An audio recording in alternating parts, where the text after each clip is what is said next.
Hello mga ka-London! Excited nga ako ngayong araw dahil ang online loan application na re-reviewin natin ay legit na makukuha mo ng buo yung amount na niloan mo. Dito nga ay pwede kang mag-loan ng hanggang 25,000 pesos at fast approval din dito dahil in just 3 minutes ay malalaman mo na daw kung approved ka o hindi sa iyong application. At bagong-bago nga lang itong application na ito dahil meron pa lang itong 20 reviews.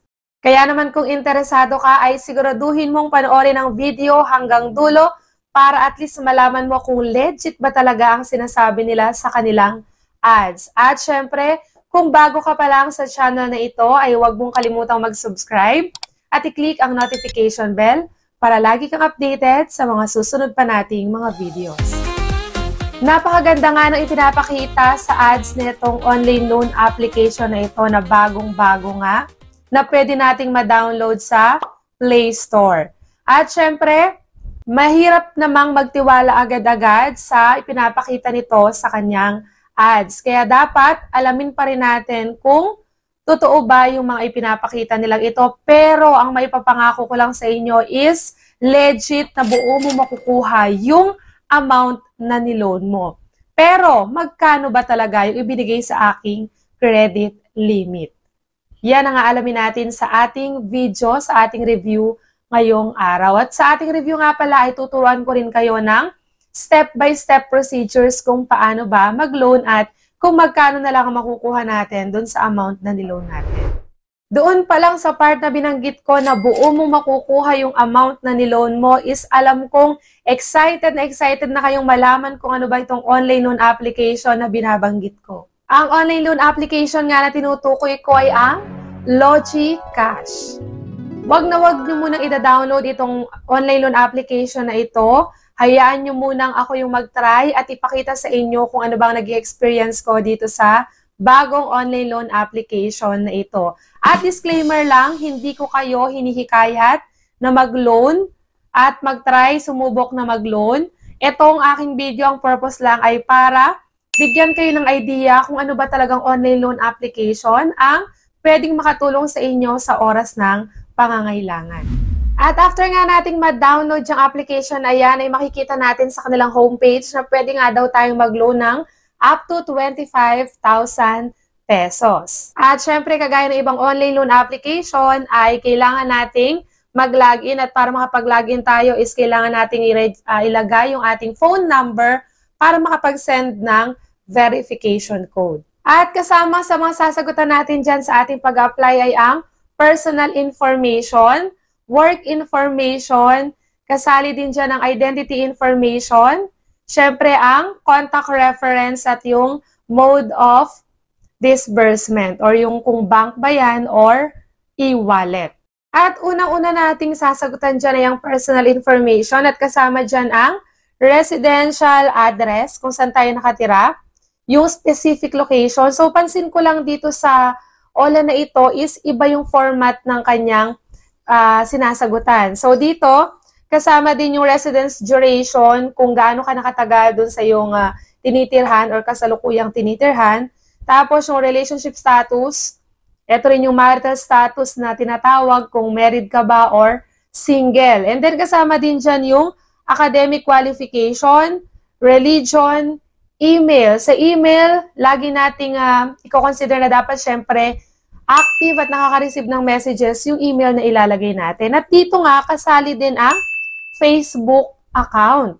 At dito naman sa kanyang employment details or yung work information natin, kasama dyan yung work natin, yung work industry, kung anong kinabibilang industry ng work mo. And then kasama din syempre yung company name, hindi mawawala yan. Company telephone, optional lang, pero syempre dito sa optional na to, wag na talaga nating ilagay kasi mahirap na at baka pati yung work natin is or yung office natin is tawagan ng mga agent na yan, lalo na pag hindi tayo makontak. And then, kasama din ang payroll date kung kailan ka sumasahod, yung monthly salary mo kung magkano, tapos yung work year mo or gaano ka na ba katagal sa pinagtatrabahuhan mo. At dito naman sa kanilang contact person or yung primary contact na nakalagay dito or yung contact reference na tinatawag natin, dito sa OLA na ito ay kailangan mo lang mag-provide or magbigay ng dalawa. Unlike sa ibang mga OLA na na-review na natin, kailangan nating makapagbigay ng 5 contact reference. So dito, mas kaunti.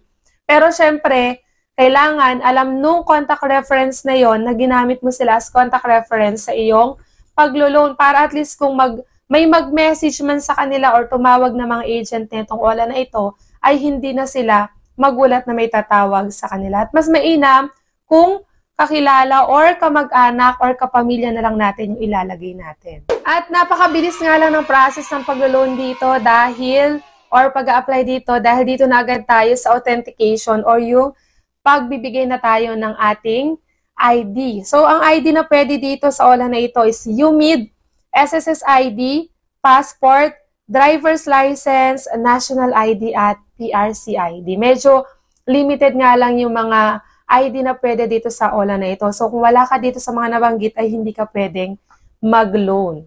At after nga nating makapag-submit or makapili na ng ID is, pipicturean natin yung harap ng ating ID. At after nyan, ilalagay lang natin yung ID number. Tapos, i-re-enter natin yung ID number natin, yung name, gender, birthday, at dito nga is meron ding facial recognition. So, kagandahan lang pag merong facial recognition yung OLA is makakasiguro na hindi nagamit yung ID mo at ikaw talaga yung naglo-loan.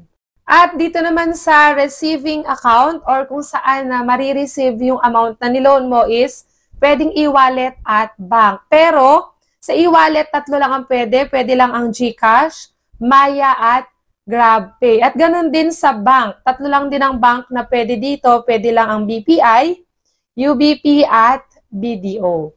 At after nga nating masagutan lahat ng yan, ay dito na tayo sa pinaka-importanting part ng ating review. Kung magkano ba yung amount or credit limit na ibinigay sa akin. At sabi ko nga kanina, buo kong natanggap yung amount na ni-loan ko. So, magkano nga kaya yung amount or yung credit limit na ibinigay sa akin dito sa OLA na ito for first-time user?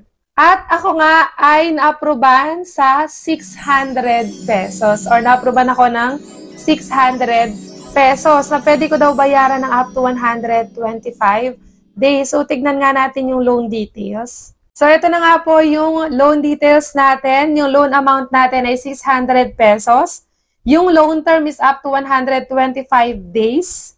Tapos, ang withdrawal amount o yung makukuha ko is 600 pesos pa din. So, totoo naman na talagang makukuha mo ng buo yung amount na niloan mo or yung binigay nila sa yung credit limit. And, yung nga lang, meron siyang charges na 312 pesos, interest na 12 pesos, at yung service charge na 126 pesos. Meron pa siyang operating expenses na 174 pesos. So, yung charges pala na yon is ang pinagsama-samang interest, service charge, at operating expenses na ang total ay 312 pesos. Kaya naman, yung repayment amount mo ay magiging 912 pesos na. At eto nga yung summary ng ating review, no? 600 pesos yung binigay sa aking credit limit. Na totoo namang buo ko siyang makukuha. 600 pesos pa rin naman yung aking marireceive. Pero meron siyang charges na 312 pesos. So ayun na nga yung interest, yung service charge at operating expenses. Kaya ang repayment amount mo ay hindi 600 kundi 912 pesos. Totoo namang mahati sa dalawa ang pagbabayad dito sa OLA na to. Ang problema lang, after or before 7 days is kailangan mo nang bayaran yung 894 pesos.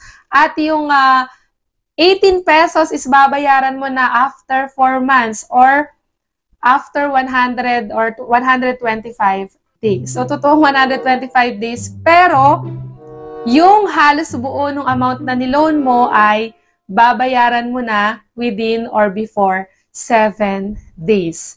At nakita naman po ninyo yung loan details nitong OLA na ito. Hindi naman po siya nagbiro or hindi naman siya nagloko na buo mo talagang matatanggap. Kaso lang, napakababa nung 600 pesos na credit limit para sa first time user. Ano bang mabibili natin sa 600 pesos? Pero syempre, kung gusto nyo itry itong online loan application na ito, ang desisyon ay nasa inyo pa rin. Ang sa akin lamang ay nagbibigay lang ako ng information kung ano bang meron dito sa bagong online loan application na ito. At dito na nga po natatapos ang ating review ngayong araw. Hanggang sa muli mga ka-London! Bye-bye!